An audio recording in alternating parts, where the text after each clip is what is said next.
morning, Scotland. Good morning, social media land. Hope you're well. It is Thursday, the 5th of December, 2024, and it's only 20 days until Christmas. First of all, I just want to say that this is going to be a short video today. I did have a longer one ready to go and edit, but I am, again, being sucked into work because being in retail, it's the silly season just now. They need all hands to the oars, pulling in the same direction.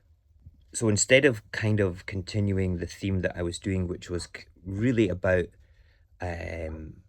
preparing for 2026, when we've talked about activism, we've talked about the Scottish Government and trying to get behind them, we've talked about creating a Scottish Government and opposition, etc. The things that I am totally on board with and push all the time. I want to talk about the budget. I want to briefly talk about two particular parts of the budget which I think are brilliant. First of all, the reinstatement of the winter fuel payment. That was a done deal. That was going to happen anyway. But Labour, they like to say, well, we're responsible for that. We got in and said that, and the SNP are reacting to us. Bollocks. Had nothing to do with the humanity of the SNP and nothing to do with the Believe in Scotland campaign that had all the posters up around Scotland. Nothing to do with that sort of pressure at all. No, it was all Labour. Labour. Labour are brilliant, utterly brilliant, superb. The second piece is probably one of the most incredible things the Scottish Government's ever done, and that is mitigating the two-child benefit cap. It serves the people of Scotland far better than Westminster ever has. It is the most pertinent piece within the budget that says, look, we are better than them. Look what a pro-Scottish government can deliver, but they can't. However, it will not take long before Labour turns round and says, well, that you can do that because you've got a record block grant, a record settlement for devolved funds coming up from London. But you have to remember, okay, last year we sent £88.5 billion down to Westminster and got about 41 billion back. We had to do everything for devolved powers, all the devolved things that we do with 41 billion. Can you imagine what we could do with 88.5? Calculations have been done showing that we would still have a surplus after we paid for everything that Westminster pay on our behalf and the devolved things. We would have a surplus. And that's not including any borrowing we might have, not including any international investment we would receive, not including the strength of our currency. That's by the by. Let's go back to the budget. Mitigating the two-child benefit cap also means that people who are pregnant through sexual abuse and rape will not have to go through that inhumane interview.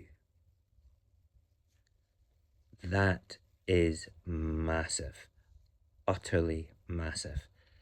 I find that makes me feel a bit high, it makes me feel very good. Again, it shows incredible humanity by the Scottish Government. Now I consider, what will the parties of the Union in Scotland do? What will the Labour Party in Scotland, the Conservative Party in Scotland, the Liberal Democrats Party in Scotland do when it comes to voting in the new year? Will they be the party that votes for the rape clause? Will they be the party that votes to keep pensioners cold in Scotland? Will they be the party that turns round and says, we're going to vote for this, but it's only because our Labour government has given you so much money? That just shows the broad shoulders of the union. I just want to say I cut out the bit that I stuck my middle finger up there because I didn't think it was appropriate in the videos that I do. Long story short is the SNP government under John Swinney has played a blinder. They've turned round and they have put all the union parties into a political corner where they will either show their true colours or they will look stupid by trying to justify it was them that really did it. Brilliant. Really good piece of politicking. Is that what it's called?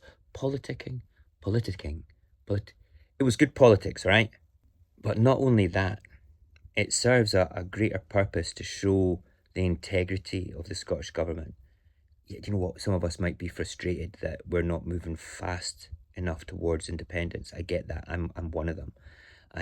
Remember, I am a card-carrying member of the SNP that attends conferences, that does as much as I possibly can for them. I'll never vote SNP 1 and 2. That's just not on the cards. And that's what tomorrow night's live's about. A bit of strategy, a bit of showing of the calculations. But what a blinder. I'm so pleased. It's a very positive thing. So we're going to call it short just now because we're getting up to about 6 minutes of recording. It'll probably be edited down to about 4. And I wanted to say apologies again for the late videos. Apologies, this week's just been crazy at work. But I'm off for the weekend, so I will be recording everything in advance and editing it in advance as I usually do for the topics. And yeah, you have a great Thursday, and I hopefully will see some of you tomorrow night on the live stream on YouTube and TikTok at 11 o'clock at night. Have a great Thursday.